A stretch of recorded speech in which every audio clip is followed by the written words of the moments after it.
iyo abantu batuye mu gace kamwe kandi bose bakaba ari abakene, abo bantu bahuza ubuzima, barya bimwe, bagahahira hamwe, bagatizanya bimwe mu bikoresho bafite, bakaba mu nzu ziri ku rwego rumwe kandi zegeranye, kugeza n'ubwo umwe ashobora kunyura mu rugo rw'undi igihe ashaka kugera hirya yarwo niba abona ariyo nzira ya bugufi.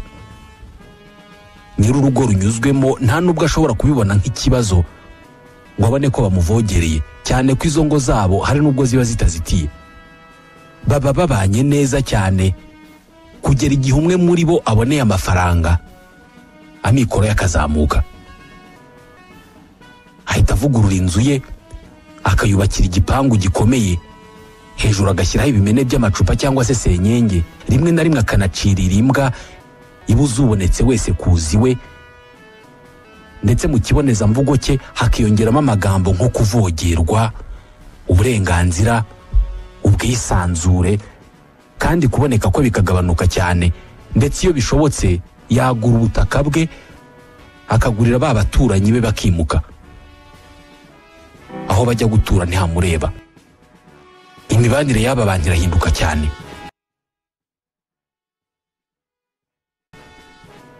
Buri rugo mu baturanyi rufite haba harimo umuturanyi mubi.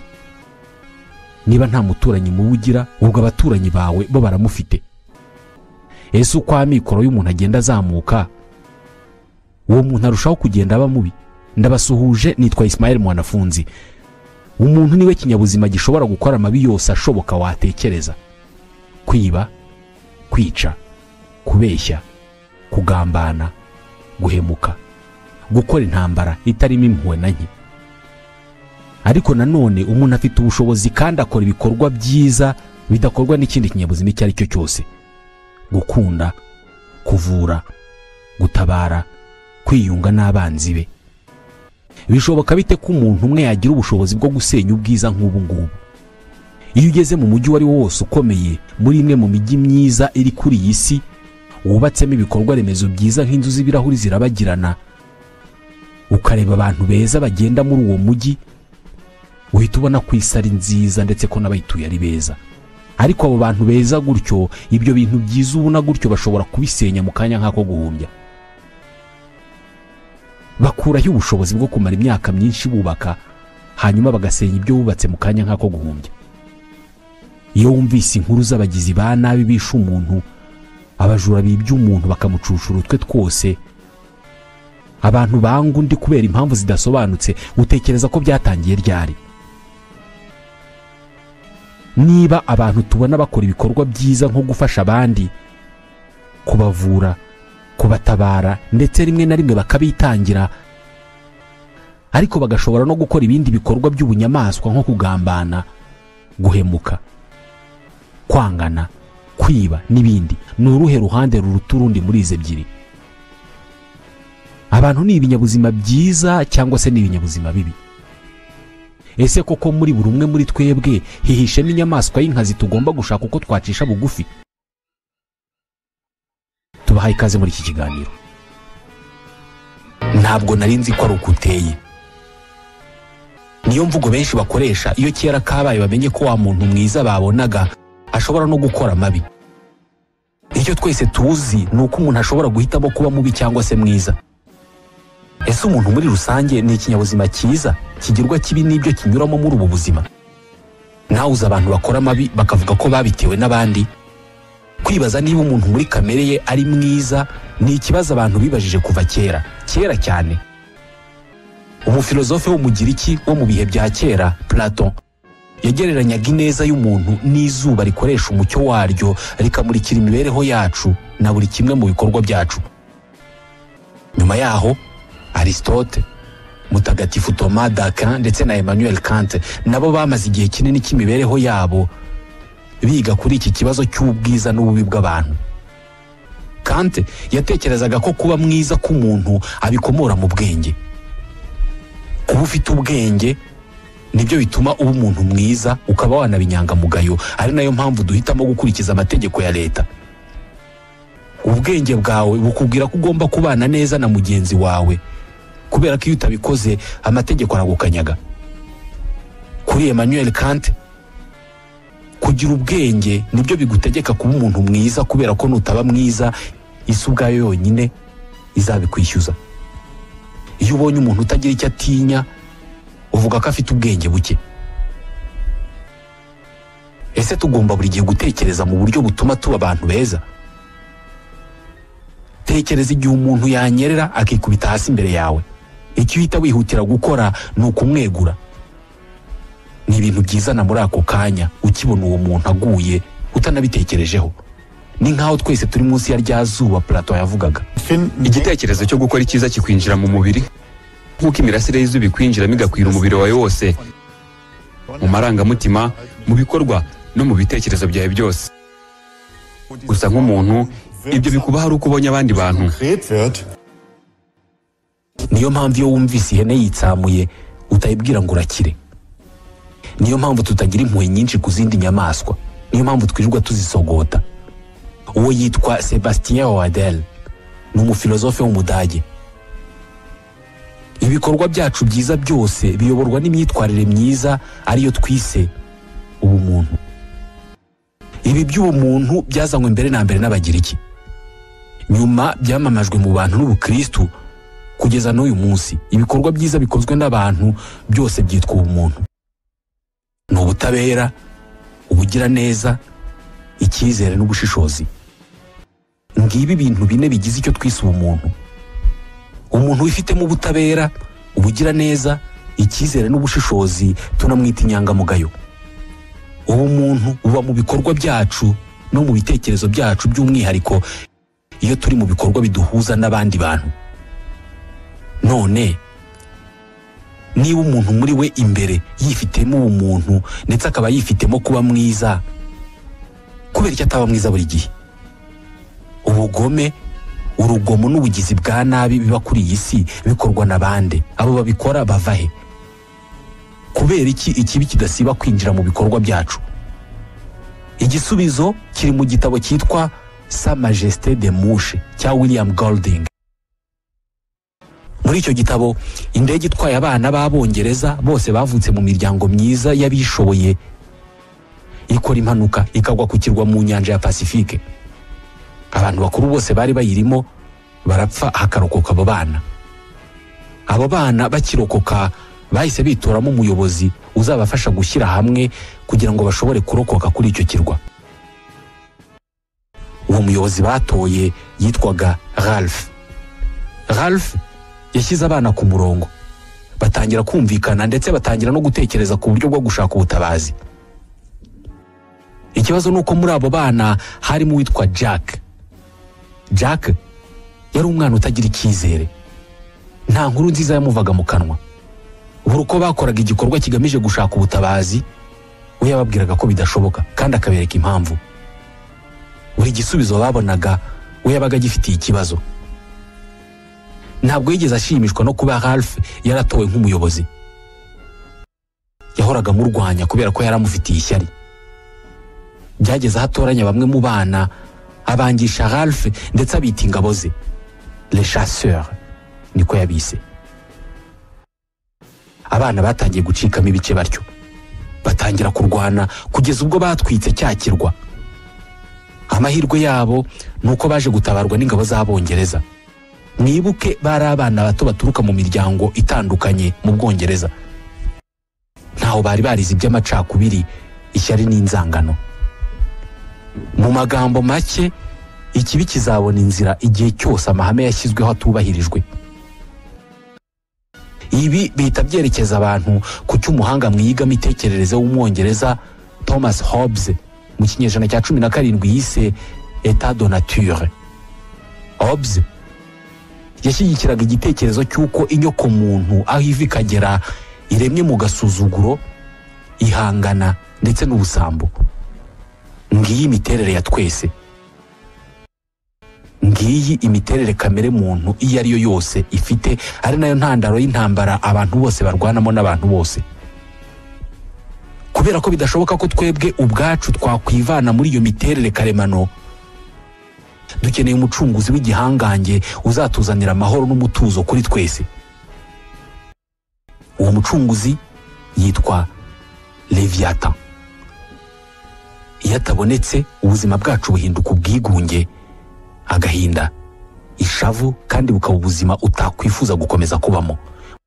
Mu gitabo cye yise Le Leviathan, Thomas Hobbes arabaza ati si iyo mugiye kuryama cyangwa iyo mugiye kuva mu ngo zanyu mufunga imiryango y'inzu zanyu? Kubera iki mubikora uko? Muba mubizi neza ko nubwo hari abashinzwe umutekano babarindana n'ibyanyu, ariko hari umuntu uri buze kubiba. Ibyo bihita bigaragaza ko kimwe mu bituranga twebwe abantu nk'inyoko ari uguhangana no gusuzugurana. Urabizi neza ko ibyo utunze byifuzwa n'abandi bantu, kabone nubwo nabo bafite ibyabo. Kuba nta wanga ijana mu rindi nibyo Thomas Hobbes yashingiyeho yemeza ko turemye mwihangana. Urashaka guhangana n'abandi uko byagenda kose. Mu mashuri uburezi bwacu bwubatse ku buryo dutoza abana bacu guhangana no kurushanwa kuruta kunguka ubumenyi. Ku musozo w'igihembwe ababyeyi ntabwo bashishikajwe no kumenya ubumenyi umwana wabo yungutse muri icyo gihembwe. Wabaye wa kangahe? Nicyo kibazo bamubaza. Nubwo yaba yarungutse ubumenyi buzamubeshaho ubuzima bwe bwose, ariko niba hari abamurushije ni ikibazo gikomeye. Ku rundi ruhande, nubwo yaba ntacyo yize ariko yarushije abandi, ubwo ni amahoro. Ihangana. Ibyo tubona mu buzima bwa buri munsi ndetse n'abo tubana nabo bose bagira ingaruka ki ku myitwarire yacu. Mu 1971 umuhanga mu iyigamitekerereze w'umunyamerika Philip Zimbardo yakoze ubushakashatsi ku myitwarire y'abantu abukoreye ku banyeshuri bo muri kaminuza ya Stanford. Yafashe abanyeshuri bamwe ababwira ko ari abagororwa bari muri gereza. Afata irindi tsinda ry'abanyeshuri bo ababwira ko ari abacungagereza. Yashakaga kureba uburyo imyitwarire y'umuntu ihinduka bitewe n'aho ari ndetse n'ibiharimo. Ku munsi wa mbere w'umwitozo, abahawe inshingano zo kuba abacungagereza ntabwo boroheye bagenzi babo b'abagororwa habe na gato. Buri saha bategekaga babagororwa gusohoka, bakababara, bakabasaka, kandi bakabakoresha pompaje zitagira ingano. Ku munsi wa kabiri abagororwa barigaragambije, biteza akaduruvayo. Babacungagereza bakoresheje ingufu n'umujinya mwinshi mu guturisha abo bagororwa, barabakubita ku buryo bamwe muri bo bahungabanye. Bisa naho banibagiwe ko ari umwitozo barimo. Uyu mwitozo wahise uhagarikwa utarangiye kubera ibimeze nk'urugomo byawubayemo. Nyamara aba bose bari abanyeshuri bo muri kaminuza imwe, banaziranye, banabizi neza ko ibyo barimo ari umwitozo ugamije ubushakashatsi. Zimbardo nyuma yavuze ko ibyo byose byatewe n'ibihabo abanyeshuri bari barimo. Yavuze ko kuba bamwe mu banyeshuri bari bambaye imyenda y'abacungagereza, abandi bambaye y'abagororwa, aribyo byatumye bahangana. Yavuze ko yari yafashe umwanya wo kuba umuyobozi wa gereza atigeze yivanga mu buryo abo banyeshuri bitwaraga. Yitwa Thibault Le Texier, ni umunyamateka mu bumenyi bw'imibanire. Ubu bushakashatsi bwaramamaye ku isi yose mu birebana n'imitekerereze ndetse n'imibanire. Iki gihe byari mu bihe abantu benshi bibazaga kuri jenoside yakorewe abayahudi. Benshi bibazaga uburyo umuntu ashobora kugira urugomo n'urwango rungana nk'urw'abanazi bagize. Ibyavuye muri ubu bushakashatsi iki gihe byagaragaje ko kwisanga hakorerwa ibikorwa by'urugomo n'ubugizi bwa nabi bishobora gutuma ikibi kikurimo kizamuka, kandi nawe ubwawe utari wiyizi uko. Ibi bigaragarira mu kigare. Umuntu ashobora kuba ari umuntu w'inyangamugayo ushyira mu gaciro, ariko akisanga mu kigare cy'abanyarugomo. Wenda nk'abo bari kumwe bagahohotera umuntu bakamukubita, nawe akisanga yamukubise, kandi mu by'ukuri yaba ari wenyine atari gutinyuka icyo kintu. Ibi ngibi abantu banabigenderaho rimwe na rimwe, bagacira abantu imanza bitewe n'aho baturuka. Ubwo aturuka mu gace kazwiho urugomo, uriya nawe ni mubi. Mu bihugu nka Leta Zunze Ubumwe za Amerika, bamwe mu bifitemo ivangura bibwira ko benshi mu birabura bakoresha ibiyobyabwenge kandi bakagira urugomo. Ibi Zimbardo yabyise effet Lucifer. Abacungagereza bahinduka abagome kuri bagenzi babo abana bato bagambangirana bakanagirirana ishyari kandi ntaho babibonye. Ese ikibi kiri muri twe cyaba kiturimo mu buryo karemano ku buryo ntaho twagicikira? Umunyamateka w'umunya-Nouvelle-Zélande Rutger Bregman ibi arabihakana. Nyuma yo kwiga ku ngero nyinshi zamenyekanye cyane zisobanura ko umuntu ari inyamaswa mbi mu buryo karemano, yaguye ku mwanzuro w'uko iyo wishyizemo ko abantu ari babi mu buryo karemano birangira n'ubundi ubonye impamvu nyinshi zikugaragariza ko ari uko bimeze koko. We ashyigikiye igitekerezo cyo kureba ibintu nk'ureba ikirahuri kirimo amazi acagase. Ubishatse wavuga ko icyo kirahuri kiburaho amazi make ngo cyuzure, cyangwa se ukavuga ko icyo kirahuri kiburaho ubusa buke ngo kibe kirimo ubusa bwuzuye, moitié vide ou moitié plein. Bregman we mu gushyigikira igitekerezo cye abari inkuru yabayeho, inkuru itangira nka cya gitabo cya Sa Majesté des Mouches ariko bigatandukana cyane. Mu kwezi kwa gatandatu mu 1965 abasore b'ingimbi bahagurutse ku kirwa cya Tonga muri Pacifique bari mu bwato. Bageze hagati mu nyanja haza umuhengeri mwinshi urabazunguza ku buryo bamaze iminsi 8 rwagati mu mazi batazi aho barimo kwerekeza. Nyuma y'iyo minsi 8 baje kwisanga ku kirwa cyitwa Data. Kuko batari bazi aho baherereye, nabo bahise batangira kwirwanaho, batangira guhiga, bubaka akaruri ko kubamo, buri munsi bagacana umuriro bakota, bakaririmba, bagakina imikino. Ibyago byose bahuraga nabyo babirwanyaga bashyize hamwe. Umwe muri bo yaje kuvunika ukuguru, bagenzi be bamwitaho ndetse bamugira umuyobozi wabo. Nyuma y'amezi 15 bari kuri icyo kirwa kandi babanye neza mu mahoro, baje kubona ubutabazi. Haje ubwato burababona, barasakuza cyane buza kubatabara. Inkuru irangiriraho. Abantu benshi bashobora kumva iyi nkuru bakumva nta kintu kirimo kubera ko hatarimo ko abo bana baje kugirana ibibazo bakarwana bakicana, cyangwa se ngo kubera ko hatarimo intare zaje kubatera bakarwana nazo bakazica cyangwa se zikabica. Birashoboka ko dukunda inkuru zirimo ibibi gusa. Aba bana b'abasore ibi byago bisanzemo byatumye buri wese muri bo yishakamo ubumuntu bwose yifitemo, maze bashyira hamwe kugeza batabawe. Ese aba bana nabo bari gukora ubugome iyo batoranywa bagashyirwa muri wa mwitozo wa Zimbardo? Iyo baza gukinishwa, bamwe ari abafungwa abandi ari abacungagereza, bari kumarana nk'uko byagenze kuri bagenzi babo bo muri Stanford? Ibi biravuguruza ubushakashatsi bwa Zimbardo. Ikindi kirenze kuri ibi ni uko mu mwaka wa 2015 byaje kumenyekana ko muri wa mwitozo wa Zimbardo bamwe mu banyeshuri bakinnye nk'abacungagereza umunsi umwe mbere y'uko umwitozo utangira bari bahawe amahugurwa. Babwirwa ko abacungagereza bagomba kuba abantu batavugirwamo kandi biteguye gutanga ibihano biryana ku bagororwa. Nta muntu wambara uwo mwambaro ngo ajenjeke, niko babwiwe. Mu yandi magambo, icyateje imyivumbagatanyo ni uko abacungagereza bahohoteye abafungwa, bituma havuka imirwano. Niba ubushakashatsi bwamamaye ku isi bugaragaza ko abantu ari babi mu buryo karemano, bwarakozwe mu buriganya, niba kandi hari urugero rw'abasore bisanze ku kirwa batazi aho bari, bagashobora gushyira hamwe no gukundana kugeza babonye ubutabazi, birasa n'ibisobanuro ko muri rusange icyo dukunda ni ukubarirana inkuru zivuga ku bubi bw'abantu. Ibi bishobora gushimangira imvugo y'uko kuba imbwa yariye umuntu nta nkuru irimo, kubera ko imbwa zirya abantu n'ubusanzwe, ariko kuba umuntu yariye imbwa byari inkuru. Birashoboka cyane ko umuntu nk'inyoko akunda ibibazo. Birashoboka cyane ko iyo hatari ibibazo twumva tudatuje, bityo tukabishaka. Rutger Bregman we atekereza ko inkuru ziteye ubwoba zigaragaza ububi bw'abantu zahimbwe n'abantu kuva mu bihumbi by'imyaka ishize hagamijwe gushyigikira no gushakira inzira gukandamizanya hagati y'abantu n'abandi. Hanyuma umuntu yaba ari umumarayika cyangwa ni sekibi?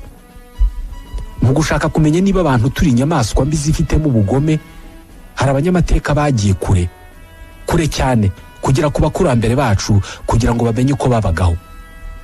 Ni ryari abantu batangiye kwicana? Niba igihe tumaze tugeze ku isi ari isaha imwe, iminota 58 twayimaze turi abahigi twibera mu mashyamba tudafite ahantu hamwe dutuye.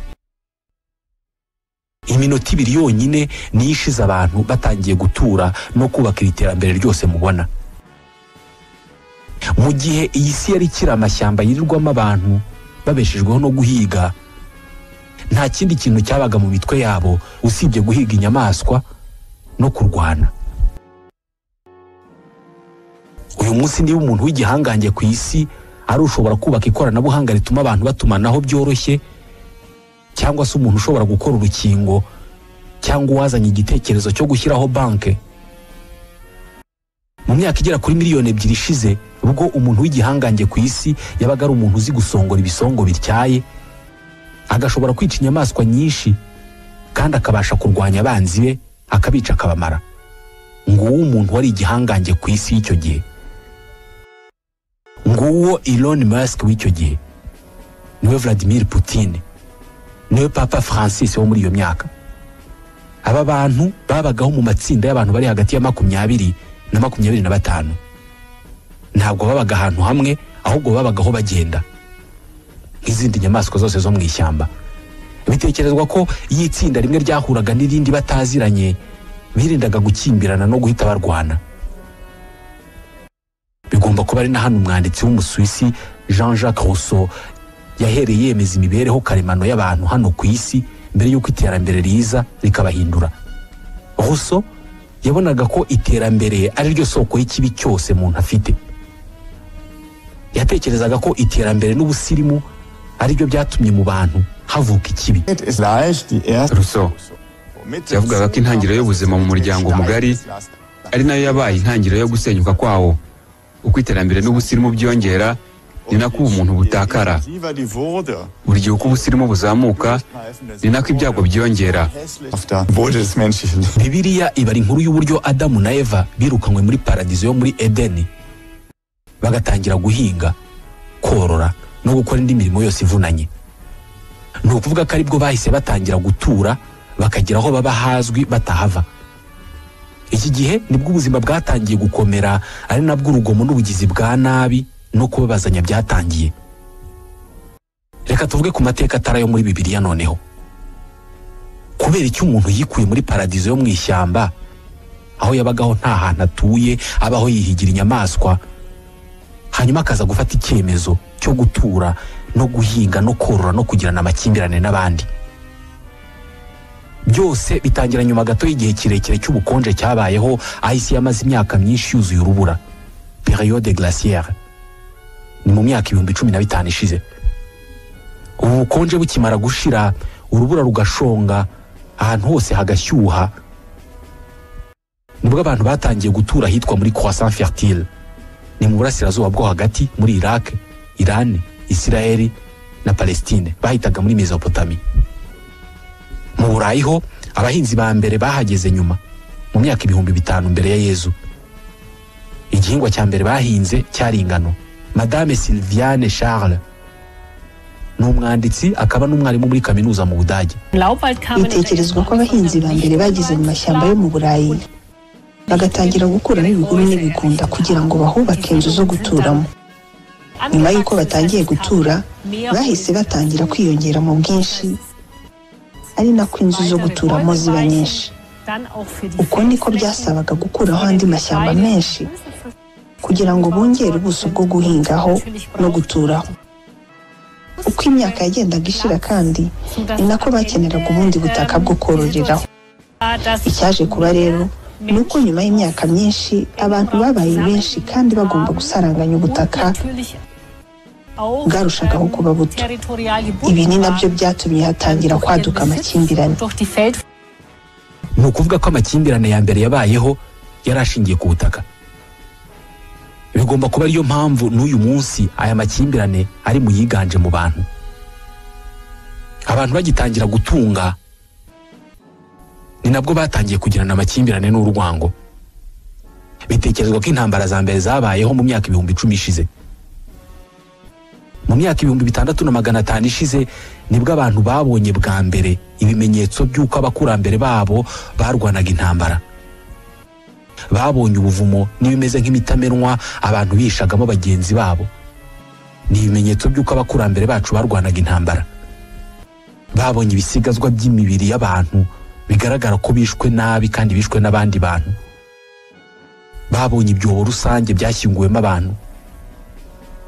Bitekerezwa ko icyitwa intambara cyatangiye ari uko abantu batangiye gutura ahantu runaka, ahantu hamwe.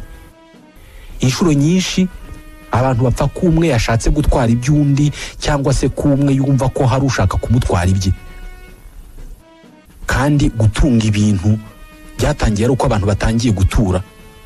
Ubwo abantu batangiraga kubaka inzu, buri wese agatangira kugira ahabarizwa naho ibihabarizwa byose bikaba ibye. Iki gihe nibwo abantu batangiye kugirana amakimbirane no kurwana.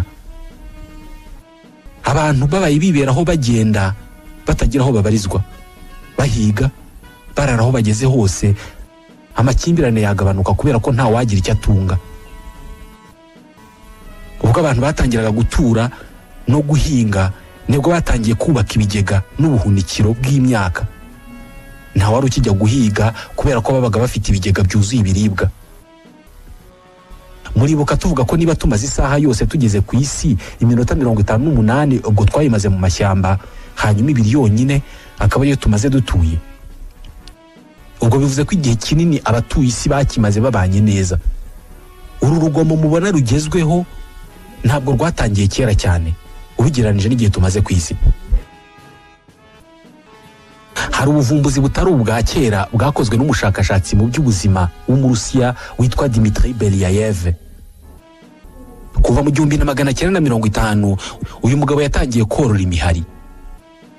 Imihari yoroye bwa mbere yagiraga amahane nyine kubera ko zari inyamaswa z'agasozi.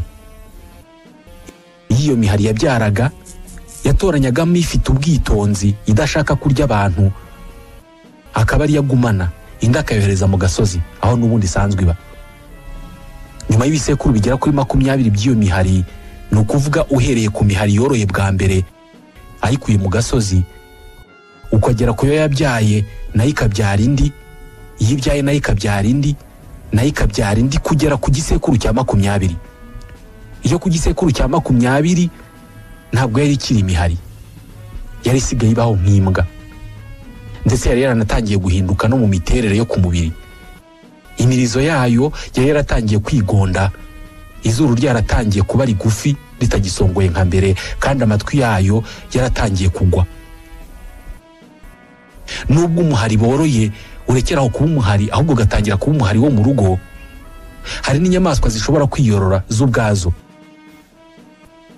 Abantu batangwaho urugero rwo kuba bariyoroye. Bo ubwabo nibo bafashe icyemezo cyo kuva mu mashyamba bajya kubaka inzu, baratura batangira kuba ahantu hamwe. Ibi babikoze mu rwego rwo kurekeraho gutinyana hagati yabo. Gutura byatumye abantu batinyukana binyuze mu mikoranire. Kuva bariya bakora biriya, nanjye nshobora kubyigana nkabikora. Niba hari ubumenyi mfite nshobora kubusangira n'abandi. Uko niko havutse sosiyete cyangwa se umuryango mugari tubarizwamo. Ibi nabyo bisobanurira iterambere ryose twagezeho. Kuva twaza ku isi, imibanire hagati y'umuntu n'undi niyo yagennye imiterere n'imibereho yacu. Nibyo imibanire yagennye imwe mu miterere y'imibiri yacu. Nk'urugero, dutumanaho tudafunguye umunwa ahubwo dukoresheje ibimenyetso byaba iby'isura ndetse n'ibindi bice by'umubiri. Nk'uko twahimbye ururimi ku buryo abantu bavugana, twahimbye n'ibindi bimenyetso nk'inseko. Umwana w'uruhinja yiga hakiri kare kwishyira mu mwanya w'undi muntu. Mu myaka 5 ya mbere y'ubuzima bwe, umwana yiga kugira impuhwe no kwifatanya n'abandi mu kababaro. Iki gihe aba yaratangiye kwiyumva nk'umuntu utandukanye n'abandi bantu. Kuri bamwe, ikinyoma cya mbere umwana wawe w'igitambambuga azakubeshya ntikizakubabaze, kubera ko ngo bigaragaza ko yatangiye kwimenya no gushaka inyungu no kwirwanaho, ikigaragaza ko yanarwana ku bandi. Bitekerezwa ko ku mezi 18 umwana bashobora kugira ubufasha atanga. Igitangaje nuko kuri aya mezi ari nabwo ikibi gitangira kumwinjiramo.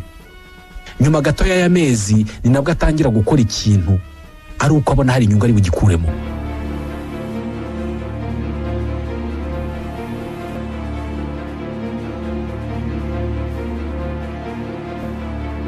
Iyi myitwarire y'umuntu yo kuba mwiza cyangwa se mubi ifitanye isano n'umusemburo bita ocytocine. Uyu ni utuma umubyeyi ugejeje igihe cyo kubyara abyara, ni utuma umura wiyegeranya maze umwana uri mu nda agatangira gusohoka. Uyu musemburo wongera kuvubuka iyo umubyeyi arimo konsa. Iyo umwana arimo konka arebana mu maso na nyina, uyu musemburo urimo kubaka amarangamutima azatuma abo bantu babiri umwe yizirika ku wundi. Uyu musemburo uyu mwana yonka muri aya mashereka ugatuma we na nyina bagirana imibanire yihariye izahoraho iteka ryose. Ni nawe utuma uwo mwana yiyumva muri uwo muryango. Uzumva bavuga ko abantu bonse rimwe baba bafite byinshi bibahuza ku buryo kubatanya bigoye. Abantu bo mu muryango umwe baba barasangiye iyo ocytocine maze bakagirana imibanire yihariye. Ikibazo nuko uyu musemburo uhuza abantu unifitemo uruhande rwijimye. Nubwo wongera imyiyumvire y'umuntu yo kuba barizwa mu muryango runaka, unatuma umuntu adakunda abaturutse hanze y'uwo muryango. Ibishimangira ibyo bavuga ko umumama ashobora kubona ingufu n'ubushobozi utashoboraga kumukekaho igihe byaba ngombwa ko arengera abana be. Brian Hare ni impuguke mu by'imibanire y'abantu. Iyo umuntu ari kumwe nabo bahuje umuryango, ubwoko cyangwa abo bafitanye isano, baba ari inyamaswa za mbere nziza ku isi. Ariko iyo batekereje ko uwo muryango wabo cyangwa se iryo tsinda ryabo riri mu bibazo, bahinduka nk'ikirura kirimo gutabara abana bacyo. Ocytocine, umusemburo uduha urukundo ukanadufasha kubana n'abandi neza, ariko ukanadukururira urwango n'urugomo. Imibanire yacu twebwe abantu ntabwo izigera iba nk'iy'izindi nyamaswa. Kuba izindi nyamaswa ntacyo zitunze biri mu bituma zibana uko zibanye, biri mu bituma zitagirana amakimbirane. N'iyo ziyagiranye aba ashingiye kuri icyo kintu cy'ako kanya bikarangirira aho. Gutunga ibintu byahinduye umuntu mu miterere, mu mitekerereze no mu mibereho yose muri rusange. Biri mu byaremye kwikunda kose tugira, biri mu byaremye ibyo duha agaciro nk'icyubahiro ndetse n'igitinyiro. Nitwe binyabuzima byonyine bishobora kugira urukundo n'urwango icyarimwe, kandi byose tukabikoresha hafi icyarimwe. Biri mu bidusunikira kutagira ikintu na kimwe dukorera ubuntu. Nicyo bigaragara ko dukoreye ubuntu tuba tugitegerejemo inyungu runaka, nubwo byaba gushimirwa byonyine. Tubashimiye ko mudasiba kutwumva. Nitwa Ismael Mwanafunzi, ndabashimiye.